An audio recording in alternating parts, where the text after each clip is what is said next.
Hi, this is Sarah Bechtel, Artist Educator for Strathmore. In this video, we'll be discussing some dry methods for blending colored pencil to intensify the color and give the work a higher level of finish. Here I have my drawing, which I started in the video titled Getting Started with Colored Pencil. Although I've applied multiple layers of colored pencil to accurately portray the values and colors of my apple, I still have specks of white paper showing through. Many artists prefer a more saturated, even finish on their work. So here are a few simple methods of blending that will help you fill in the tooth of the paper and get rid of those white specks. A simple method of blending is to rub the surface of your drawing with a paper blending stump. When I rub my drawing with a medium amount of pressure, the stump is pushing the colored pencil that I already have on the surface into all the grooves and crevices of the paper. This creates a more even coating of color. The effect is subtle, but after you rub with the blending stump, you can apply additional layers of color to achieve a more saturated effect.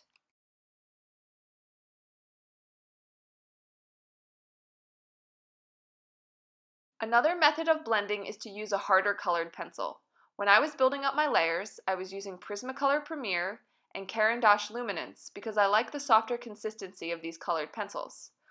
But another high-quality, artist-grade colored pencil is the Faber-Castell Polychromos.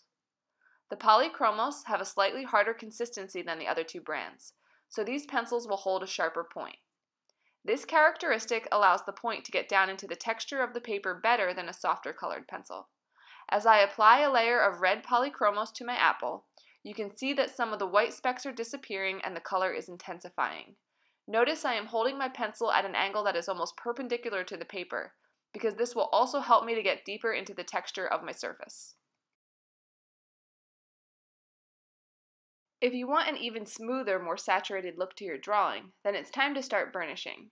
Burnishing means that you're completely filling in the tooth of your paper with colored pencil to create an even, smooth surface. I'm going to burnish with this full blender from Caran d'Ache. Most companies that make colored pencils also make a colorless blender. These blenders contain the waxes and binders found in a colored pencil, but with no pigment added.